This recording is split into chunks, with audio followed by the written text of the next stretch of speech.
তৃণমূল কংগ্রেসের সাংসদ অভিষেক ব্যানার্জির ভয়েস টেস্টের বিরোধিতা করে কলকাতা হাইকোর্টে একটা আবেদন দাখিল করেছেন তার আইনজীবী। বিধাননগর সাইবার থানায় দায়ের হওয়া একটা মামলার প্রেক্ষিতে সিআইডি নিম্ন আদালতের কাছে তার কণ্ঠস্বর পরীক্ষা বা ভয়েস স্যাম্পল টেস্ট করার অনুমতি চেয়ে আবেদন জানায়। সেই আবেদনের পরিপ্রেক্ষিতে নিম্ন আদালত সংশ্লিষ্ট পরীক্ষার অনুমতি প্রদান করে। আদালতের এই অনুমতিমূলক নির্দেশের বিরুদ্ধে এবার আইনি পদক্ষেপ নিয়েছেন অভিষেক ব্যানার্জির আইনজীবী। বিষয়টা কলকাতা হাইকোর্টের বিচারপতি কৌশিক চন্দের বেঞ্চে দৃষ্টি আকর্ষণ করা হলে আদালত মামলা দায়েরের অনুমতি প্রদান করেছে। বিষয়টা আইনগতভাবে প্রক্রিয়ার মধ্যে দিয়ে এগোচ্ছে এবং আদালত প্রাথমিকভাবে আবেদন গ্রহণের অনুমতি দিয়েছে। সূত্র অনুযায়ী এই মামলার পরবর্তী শুনানি আগামী সোমবার হতে পারে বলে জানা যাচ্ছে। ফলে বিষয়টা এখন উচ্চ আদালতের বিচারাধীন অবস্থায় রয়েছে এবং পরবর্তী নির্দেশের দিকেই নজর রয়েছে সংশ্লিষ্ট মহলের। অন্যদিকে ভোট প্রচারের সময় উস্কানিমূলক মন্তব্য করার অভিযোগ সংক্রান্ত একটা মামলায় তৃণমূল কংগ্রেস সাংসদ অভিষেক ব্যানার্জির কণ্ঠস্বর পরীক্ষার অনুমতি দিয়েছে বিধাননগর আদালত। আদালত সিআইডির পক্ষ থেকে করা আবেদন মঞ্জুর করে জানিয়ে দিয়েছে যে অভিষেক ব্যানার্জির ভয়েস স্যাম্পল টেস্ট নেওয়া যেতে পারে। একই সঙ্গে আদালত নির্দেশ দিয়েছে আগামী 30শে জুন তাকে বিধাননগর আদালতে হাজির থাকতে হবে। এই নির্দেশের পরিপ্রেক্ষিতে সংশ্লিষ্ট সাংসদদের পক্ষ থেকে আদালতের নির্দেশকে চ্যালেঞ্জ করে নতুন করে আইনি পদক্ষেপ গ্রহণ করা হচ্ছে। ফলে একই মামলার বিভিন্ন পর্যায়ে এখন আইনি প্রক্রিয়া চলমান রয়েছে এবং বিষয়টা বর্তমানে বিচারাধীন অবস্থায় রয়েছে। আদালতের নির্দেশ এবং তার বিরুদ্ধে করা আবেদনকে কেন্দ্র করে পরবর্তী শুনানি এবং সিদ্ধান্তের দিকেই নজর রয়েছে সংশ্লিষ্ট মহলের।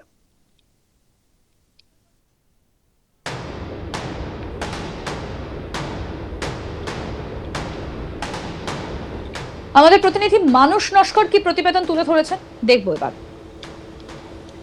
বিধাননগর সাইবার পিএসের মামলায় ভয়েস স্যাম্পল গ্রহণ করার নির্দেশ দিয়েছে নিম্ন আদালত।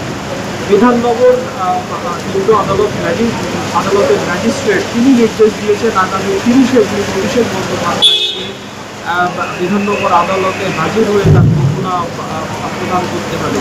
সিআইডি সেই আবেদন জানিয়েছিল, সেই আবেদনে সাড়া দিয়েই নিম্ন আদালতে নির্দেশ দেয়।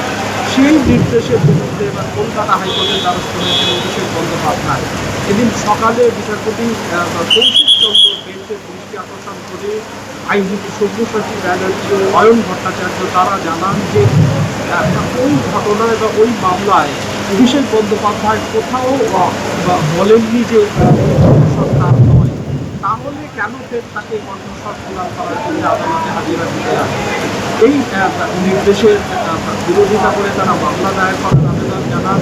বিচারপতি কৌশিক চন্দ্র সেই আবেদন গ্রহণ করেছেন এবং বিচারপতি কৌশিক চন্দ্র জানিয়েছেন আগামী সোমবার এই বিষয়ে শুনানি করার চেষ্টা করবেন তিনি। প্রসঙ্গত এই মাসের 15 তারিখ বাবুইয়াটি এক ব্যক্তি তিনি বিধাননগর সাইবার পিএসে অভিযোগ দায়ের করে জানান যে বিধানসভা নির্বাচন চলাকালীন অভিষেক বন্দ্যোপাধ্যায় একাধিক জায়গায় উস্কানিমূলক মন্তব্য করেছেন এবং যে মন্তব্য অত্যন্ত আপত্তিকর।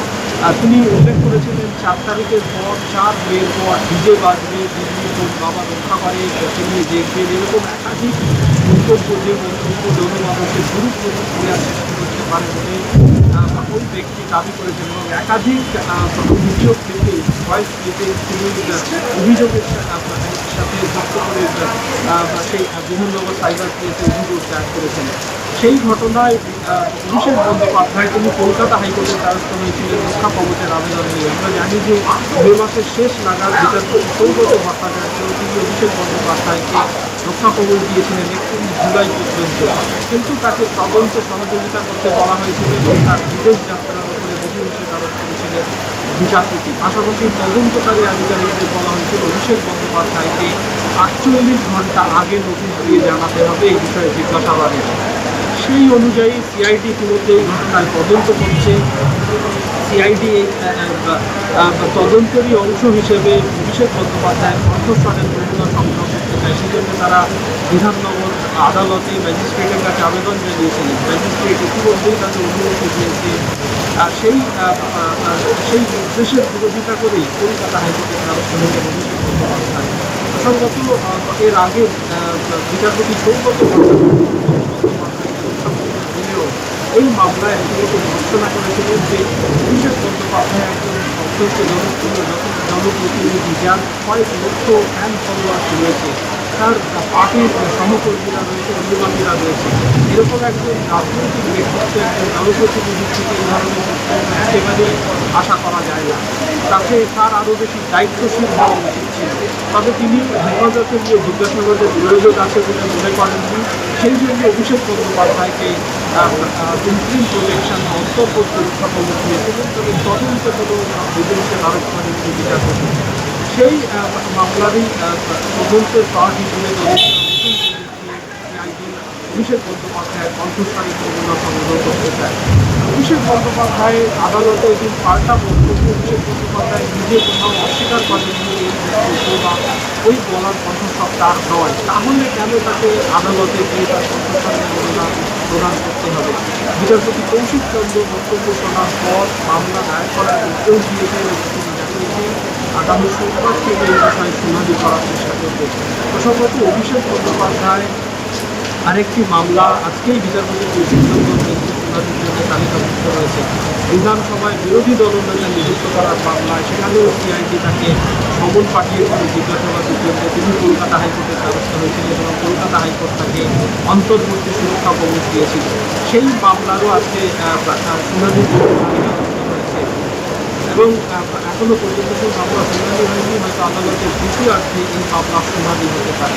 তবে অভিষেক বন্দ্যোপাধ্যায় তাকে বিধাননগর সাইবার ক্রাইমের মামলার তাকে কণ্ঠস্বরের নমুনা সংগ্রহ করার নির্দেশ দিয়েছে নিম্ন আদালত। সেই নির্দেশের বিরুদ্ধে কলকাতা হাইকোর্টে আবেদন করেছেন। বিচারপতি কৌশিক চন্দ্র সেই আবেদন গ্রহণ করেছেন এবং তিনি জানিয়েছেন যে আগামী সোমবার মামলা ফাইল হলে আগামী সোমবার তিনি এই বিষয়ে শুনানি করতে পারেন। তৃণমূল কংগ্রেস সাংসদ অভিষেক ব্যানার্জির ভয়েস টেস্টের বিরোধিতা করে এবার কলকাতা হাইকোর্টে আবেদন দাখিল করলেন অভিষেক ব্যানার্জির আইনজীবী। বিধাননগর সাইবার থানায় দায়ের হওয়া একটা মামলার প্রেক্ষিতে সিআইডি নিম্ন আদালতের কাছে তার কণ্ঠস্বর পরীক্ষা বা ভয়েস স্যাম্পল টেস্ট করার অনুমতি চেয়ে আবেদন জানিয়েছে এবং সেই আবেদনের পরিপ্রেক্ষিতে নিম্ন আদালত সংশ্লিষ্ট পরীক্ষার অনুমতি প্রদান করলো। ভোট প্রচারের সময় উস্কানিমূলক মন্তব্য করার অভিযোগ সংক্রান্ত একটা মামলায় তৃণমূল কংগ্রেস সাংসদ অভিষেক ব্যানার্জির কণ্ঠস্বর পরীক্ষার অনুমতি দিয়েছে বিধাননগর আদালত। আদালত সিআইডির পক্ষ থেকে করা আবেদন মঞ্জুর করে জানিয়ে দিয়েছে যে অভিষেক ব্যানার্জির ভয়েস স্যাম্পল টেস্ট নেওয়া যেতে পারে।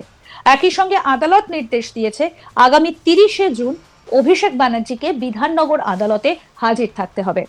আর এই নির্দেশের পরিপ্রেক্ষিতেই সংশ্লিষ্ট সাংসদের পক্ষ থেকে আদালতের নির্দেশকে চ্যালেঞ্জ করে নতুন করে আইনি পদক্ষেপ গ্রহণ করা হচ্ছে। ফলে একই মামলার বিভিন্ন পর্যায়ে এখন আইনি প্রক্রিয়া চলমান রয়েছে এবং বিষয়টা বর্তমানে বিচারাধীন অবস্থাতেও আছে।